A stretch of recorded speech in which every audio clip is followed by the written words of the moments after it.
Bienvenidos. Hoy nos sumergimos en una figura que seguro muchos han visto alguna vez, aunque quizás no conozcan toda la historia detrás. Esa imagen, bueno, impactante, ¿no? Con cabeza de macho cabrío, alas, un aire de misterio profundo. Hablamos de Baphomet. Y su conexión, bastante sorprendente, con una de las órdenes más legendarias de la historia, los Caballeros Templarios. Así es. Y tenemos sobre la mesa un conjunto de fuentes bien variado para explorar esta conexión, ¿eh? Hay desde artículos más académicos, fragmentos de libros sobre historia medieval, sociedades secretas, Sí. hasta, entradas de enciclopedia, textos de alquimia, e incluso discusiones muy actuales en foros de internet, redes sociales. O sea, un poco de todo. Un poco de todo, sí. El objetivo es tratar de desentrañar qué hay de histórico y qué de simbólico o mítico quizás en toda esta historia. Nuestra meta hoy es justamente esa, intentar separar los hilos de la historia, digamos, de la leyenda. Queremos entender cómo una acusación que surgió en juicios medievales bastante turbios, por decirlo suavemente, Sí. pudo evolucionar hasta convertirse en un icono esotérico tan reconocible y además cargado de significados tan diversos hoy en día. Así que empecemos por el principio, el contexto histórico. ¿Quiénes eran estos templarios? Bueno, eran una orden militar y monástica, fundada allá por el siglo XII. Tuvieron un poder y una influencia enormes en Europa y en Tierra Santa. No solo eran guerreros de élite, digamos, sino también grandes administradores. Acumularon muchísima riqueza y desarrollaron sistemas financieros muy avanzados para la época. Una especie de banca internacional primitiva, podríamos decir. Pero claro, como suele pasar, ¿no? El poder genera enemigos, vulnerabilidades. La caída de Acre en 1291, que era el último bastión cristiano en Tierra Santa, fue un golpe tremendo para ellos. Devastador. Perdieron su principal propósito militar. Su razón de ser original quedó, cuestionada. Ese fue el principio del fin, sí. El momento crítico, el que todos recuerdan, llegó ese famoso viernes 13 de octubre de 1307. Viernes 13, nada menos. Viernes 13, por orden del rey Felipe IV de Francia, que, detalle no menor, estaba muy endeudado con la orden. Ah, mira tú. Se produjo un arresto masivo. Todos los templarios en territorio francés arrestados. Y lo que siguió fue un proceso judicial, plagado de irregularidades. Irregularidades es ponerlo muy suave, ¿no? Las fuentes hablan clarísimo del uso sistemático de la tortura, que además estaba aprobada por la propia Iglesia en ese entonces, bajo la premisa de buscar la verdad. Terrible. Se lanzaron acusaciones gravísimas y muy generales contra toda la orden. Herejía, sodomía, idolatría. Pero los interrogatorios eran individuales y bajo una coacción extrema. Defenderse era prácticamente imposible. Un ejemplo trágico, y que se cita mucho, es el de los 54 templarios quemados en París en 1310. Habían confesado, claro, bajo tortura, y luego se retractaron. Se arrepintieron de la confesión forzada. Exacto. Y por eso fueron considerados relapsos, reincidentes y condenados a la hoguera.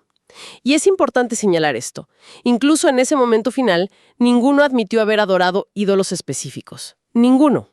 Y es justo ahí, en medio de esas confesiones forzadas, donde surge la mención de un supuesto ídolo. Una cabeza, dicen algunos, que adoraban en secreto. En las actas del juicio aparece una palabra, Baphomet. Es acá donde empieza todo el misterio de Baphomet, exactamente ahí. Esa palabra, Baphomet, es prácticamente la única referencia concreta en los documentos del juicio. Y la verdad, su origen y su significado son un completo enigma. Hay que decir también que ya antes del juicio corrían ciertos rumores, ciertas críticas. Algunos trovadores, décadas antes incluso, ya insinuaban que los templarios eran como demasiado blandos o hasta conniventes con los sarracenos, ¿viste? Entiendo. Entonces, tenemos esta palabra, Baphomet, surgida en un contexto de tortura, de acusaciones. ¿Qué se ha dicho sobre su posible significado? Me imagino que la especulación ha sido enorme. Enorme y muy creativa, sí. Lo fascinante acá no es tanto encontrar una respuesta definitiva, porque Bueno, spoiler, no existe. Claro. Lo interesante es ver cómo esta palabra oscura ha funcionado como un lienzo en blanco, ¿no? Sobre el que se han proyectado todo tipo de teorías. Algunas buscan raíces griegas, por ejemplo, Baphometus, que podría traducirse como bautismo de sabiduría. Interesante eso. He leído también la teoría de que es una deformación de Mahomet, el nombre de Mahoma. Pero eso como que choca un poco, ¿no? Porque el Islam prohíbe la adoración de imágenes. Precisamente. Es una teoría problemática por eso mismo. Otra línea de especulación, muy popular en círculos esotéricos, usa la clave Atbash. Es un método de cifrado hebreo antiguo. Ah, ¿sí? Aplicada a Baphomet, daría como resultado la palabra Sofía, que significa sabiduría en griego. Mira qué curioso. Y bueno, hay más, ¿eh? Propuestas de acrónimos latinos súper ingeniosos, conexiones fonéticas con figuras demoníacas del folclore europeo como Maufé. La variedad de interpretaciones en realidad revela más sobre la fascinación posterior por el misterio templario que sobre los propios templarios del siglo XIV. Claro. Y si la palabra en sí es un enigma, ¿qué pasa con las descripciones del supuesto ídolo? Si es que hubo alguna coherencia en lo que decían. Ahí es donde la cosa se vuelve todavía más reveladora, digamos, de la naturaleza de esas confesiones. Las descripciones obtenidas bajo tortura son tremendamente contradictorias. ¿En serio? Sí, sí. Es casi como si cada interrogador o cada torturado estuviera imaginando algo distinto, o quizás respondiendo a sugerencias, ¿no? A lo que querían oír. ¿A qué nivel de contradicción nos referimos? ¿Tan diferentes serán? A un nivel extremo de verdad. Algunos hablaban de una cabeza humana, a veces con barba, a veces momificada. Se llegó a sugerir que era la del fundador Hugues de Payens. ¡Wow! Otros describían un gato, negro, de otros colores, otros un macho cabrío, un carnero, un becerro, incluso figuras demoníacas o un ídolo de metal como un cerdo de bronce. Un cerdo de bronce. Increíble. Los materiales también variaban: madera, metal precioso, hueso, piel. Las características: 1, 2, 3, hasta 4 caras, con cuernos o sin ellos, ojos brillantes como gemas. Es un caos descriptivo total. Suena más a un test de Rorschach medieval bajo coacción que a la descripción de un objeto real y consistente, ¿no? Y se mencionaban rituales asociados a este supuesto ídolo. Sí, y también muy extraños, probablemente influenciados por los estereotipos sobre la herejía que había en la época. Se hablaba de ungirlo con grasa de niños no bautizados, ¡Qué horror! de adorarlo para obtener riqueza y fertilidad, de usarlo para hacer profecías. También aparece a menudo un cordón, una cuerda, que los novicios se ceñían después de tocar el ídolo, supuestamente para ganar poder o invulnerabilidad. ¿Un cordón? Sí.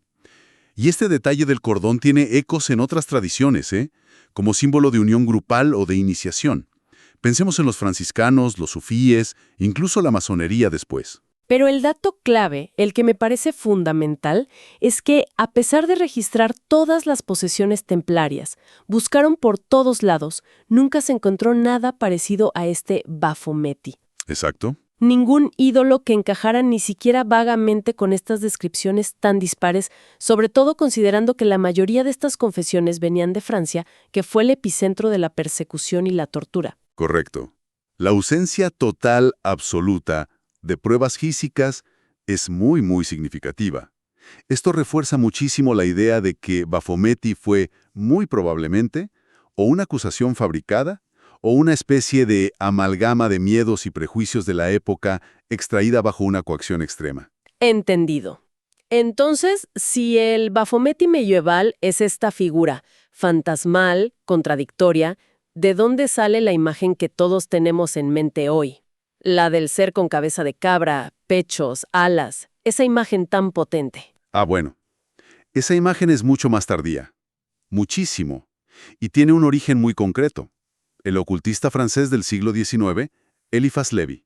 Eliphas Lévi. ¿Sí? En su obra, que fue muy influyente, Dogma y Ritual de la Alta Magia, de 1854, Lévi dibujó y describió su propia versión de Baphomet. Y esa versión se convirtió básicamente en la representación canónica, la que todos reconocemos. O sea, que la imagen icónica que asociamos hoy a Baphomet no tiene una conexión directa, real, con las acusaciones medievales a los templarios. Es una creación del siglo XIX. Eso me parece un punto crucial. Crucial, sí. Es una reinterpretación posterior. ¿Y qué pretendía representar Levi con esa figura tan particular? Levi la concibió como un símbolo muy complejo. Un símbolo de principios esotéricos y alquímicos. Su Baphomet es una figura andrógina. Fíjate que tiene pechos femeninos, pero también un falo, representado por el caduceo de Hermes que tiene en el vientre. Ajá. Tiene cabeza y patas de macho cabrío, alas, una antorcha encendida entre los cuernos y un pentagrama en la frente. Y las manos hacen un gesto muy particular. Una apunta hacia arriba y la otra hacia abajo. Una amalgama de símbolos muy potentes, sí. ¿Qué significado le daba Levi a todo esto? ¿Qué quería decir con esa imagen? Para Levi, Baphomet representaba fundamentalmente el equilibrio universal, la unión de los opuestos, masculino y femenino, humano y animal, espiritual y material, luz y oscuridad, misericordia y justicia. Todo junto. La integración de las dualidades. Exacto. La antorcha entre los cuernos es la luz del conocimiento equilibrado, la inteligencia primordial, digamos. El pentagrama simboliza el dominio del espíritu sobre los elementos, el microcosmos humano. Y el caduceo es un símbolo clásico de sanación, de equilibrio y de transformación alquímica. Y en sus brazos lleva inscritas dos palabras, solv y coagula. ¿Qué significan exactamente? Es la máxima fundamental de la alquimia. Disuelve y coagula. Describe el proceso esencial de transformación. Primero, analizar y descomponer la materia prima. Disolverla, solve. Descomponer o purificarla y recomponerla en una forma nueva y superior. Coagularla. Coagula. Es un ciclo constante de, destrucción y creación, necesario para alcanzar la perfección.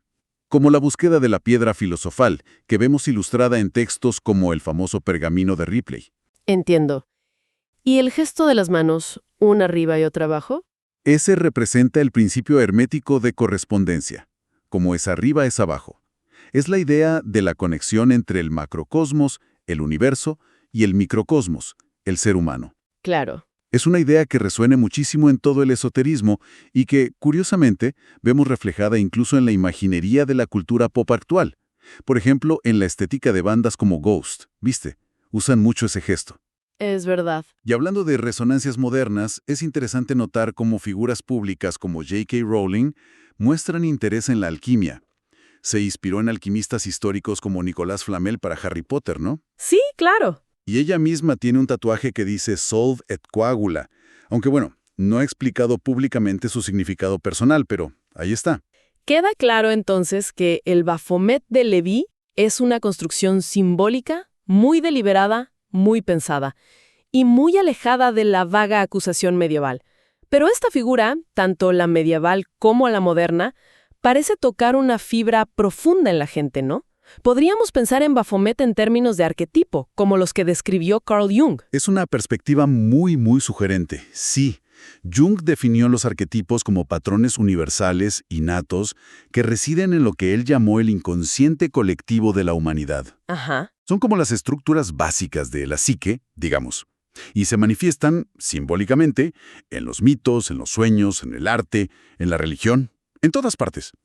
Y Baphomet, con esa mezcla tan potente de opuestos, luz y oscuridad, masculino y femenino, animal y humano, podría resonar con arquetipos fundamentales. Quizás el de la sombra, ¿no? Esa parte oscura pero que necesitamos integrar. O el de la totalidad, la conjunción de todos los opuestos en un todo equilibrado. Exactamente. Podría ser una manifestación simbólica de esa tensión constante que tenemos y de esa necesidad de integrar las dualidades que son inherentes a la existencia. Jung incluso habló de arquetipos psicoides, que tendrían como una pata en la psique y otra en el mundo material, algo así. Esta idea de patrones universales es la base de la crítica literaria arquetípica, ¿viste? La que analiza cómo ciertos motivos, la búsqueda, el viaje del héroe, ciertos personajes, el embaucador, el trickster, y ciertos símbolos, la serpiente, el árbol, se repiten una y otra vez en todas las culturas. Y ciertamente, vemos a Baphomet, o figuras muy similares, aparecer una y otra vez en la cultura popular. En el cine, sobre todo en el terror, y específicamente en el folk horror. ese que se nutre mucho de leyendas y tradiciones rurales. Totalmente. En la literatura, en la música. Funciona como un símbolo muy potente y a menudo muy ambiguo. Se convierte en una especie de pantalla donde proyectamos ansiedades, conflictos sociales o psicológicos. Las discusiones que vemos hoy en plataformas como Reddit o TikTok son un buen ejemplo de esta fascinación que nos acaba, y también de la confusión que genera, ¿no? Es cierto, la gente sigue preguntándose, ¿es un símbolo pagano? ¿Es satánico? ¿Es lo mismo que Satanás? ¿Por qué genera tanto rechazo en ciertos sectores religiosos? Y lo interesante es que a veces surgen debates que cuestionan esas asociaciones automáticas. Por ejemplo, en TikTok hay discusiones sobre por qué se asocia tan directamente la figura de la cabra con el demonio en la tradición occidental.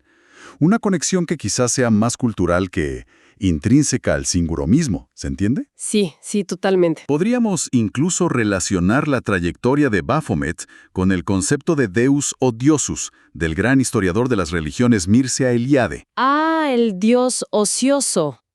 Exacto, el dios ocioso. Es la idea de cómo ciertas figuras divinas o simbólicas, una vez que su contexto original desaparece, pueden como retirarse o transformarse, y son constantemente reinterpretados por las generaciones posteriores, según sus propias necesidades y cosmovisiones. Baphomet es un caso paradigmático de esto. Esta idea de reinterpretación y de legados que perduran nos lleva de vuelta a los templarios. Después de su supresión oficial en 312, simplemente desaparecieron.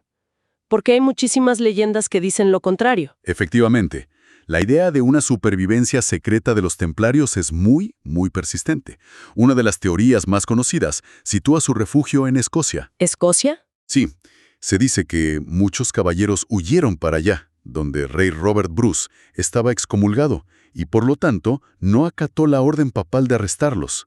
Se habrían integrado en clanes locales, y hay quien especula que lucharon junto a Bruce en la batalla decisiva de Bannockburn. Mira vos. Y a diferencia de Francia, las propiedades templarias en Escocia no fueron masivamente confiscadas, quedaron bastante intactas. También está el caso de Portugal, ¿no? Donde la orden se reconvirtió en los Caballeros de Cristo, que después tuvieron un papel importante en la era de los descubrimientos. Exacto. Y claro, la eterna leyenda de la flota templaria. Esa que zarpó de La Rochelle justo antes de los arrestos, llevándose consigo supuestos tesoros y secretos. ¿Quién sabe? ¿Quién sabe? Y no podemos olvidar la conexión literaria con el Santo Grial. En relatos como el Parzival de Wolfram von Eschenbach, ya en el siglo XIII, antes de la caída, se presenta a una orden de caballeros templarios como los guardianes del Grial. Ah, mira. Esto fusiona la historia templaria con mitos cristianos y elementos quizás más antiguos, como el posible culto celta a las cabezas cortadas, lo cual resuena, curiosamente, con algunas de las descripciones del Bafomete como una cabeza. Todo este aura de secreto, de conocimiento oculto, de supervivencia, enlaza directamente con otra sociedad envuelta en misterio, la masonería.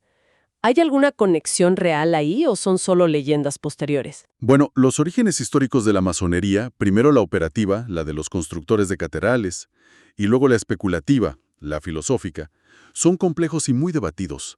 No hay un consenso total. Claro. Sin embargo, desde el siglo XVIII sí han surgido corrientes dentro de la masonería que reclaman una herencia directa de los templarios. La más famosa fue la estricta observancia templaria, fundada por el barón von Hund. ¿Von Hund? Sí, él afirmaba poseer secretos templarios transmitidos a través de Escocia, y estaba conectada a la causa jacobita, los partidarios de restaurar a la dinastía Estuardo en el trono británico. La masonería ha sido influyente, sin duda, con miembros destacados en momentos clave de la historia, como las revoluciones americana y francesa, aunque también ha habido divisiones internas, ¿no? Por ejemplo, entre la masonería inglesa, más conservadora, y la francesa, a menudo más vinculada a la ilustración radical. Exacto, hubo diferencias importantes. Pero, ¿dónde entra Baphomet en todo esto de la masonería? ¿Se lo menciona? La conexión explícita entre Baphomet y la masonería surge principalmente de fuentes antimasónicas. Hay que decirlo claro. Ah, o sea, de críticos de la masonería. Fundamentalmente.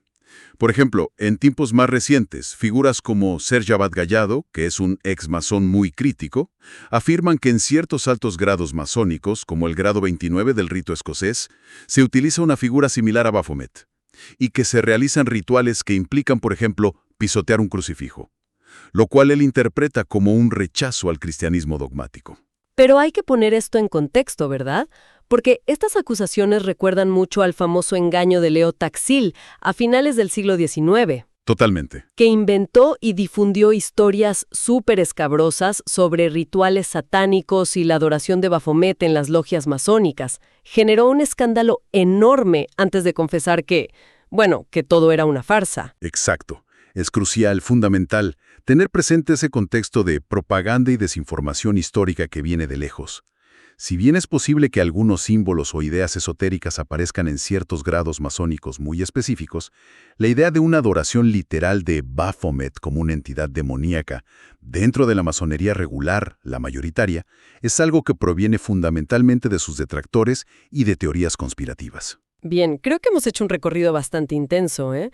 Empezamos con los templarios y esa acusación tan nebulosa de adorar a un Baphomet bajo tortura. Nebulosa es la palabra. Vimos cómo las descripciones eran caóticas, contradictorias y que no había pruebas físicas. Luego saltamos al siglo XIX con Eliphas Levi, quien crea la imagen icónica de Baphomet, pero como un símbolo complejo de equilibrio, alquimia, conocimiento esotérico. Una resignificación total. Y finalmente exploramos cómo esta figura vive hoy, como un posible arquetipo, un símbolo recurrente en la cultura y un elemento persistente en las teorías sobre sociedades secretas, legados ocultos. Lo que permanece, creo, es una profunda ambigüedad sobre el origen. ¿Qué era realmente el Baphomet para los templarios, si es que era algo concreto? ¿Una invención total de los acusadores? ¿Una mala interpretación de algún objeto religioso? ¿Un símbolo que sí usaban? ¿Quizás una cabeza relicario, algo que era común en la época? Claro. Probablemente. Nunca lo sabremos con certeza absoluta. Es parte del misterio. Pero lo que sí es cierto y es innegable es el inmenso poder que ha adquirido el símbolo a lo largo de los siglos. Independientemente de su oscuro origen histórico, Baphomet se ha cargado de significados. Para algunos es la representación del equilibrio cósmico, la integración necesaria de los opuestos. Sí. Para otros simboliza el conocimiento prohibido, la rebelión contra las normas establecidas, o incluso lo directamente demoníaco. Es un símbolo polifacético por excelencia. Y quizás esa sea la reflexión final más interesante, ¿no? ¿Qué nos dice sobre nosotros mismos esta fascinación continua, que no cesa, por Baphomet y por los secretos atribuidos a los templarios? Buena pregunta. Tal vez revela algo sobre nuestra propia búsqueda de significado en un mundo que a veces parece caótico. Nuestro interés quizás innato por lo oculto, lo misterioso, lo que está más allá de lo evidente. Sí. Y sobre todo, nuestra necesidad de confrontar y tratar de entender las grandes dualidades, el bien y el mal, la luz y la oscuridad, lo masculino y lo femenino, que atraviesan la existencia humana y el universo entero. La forma en que seguimos reinterpretando estas figuras del pasado dice tanto de nuestra época como de su propia.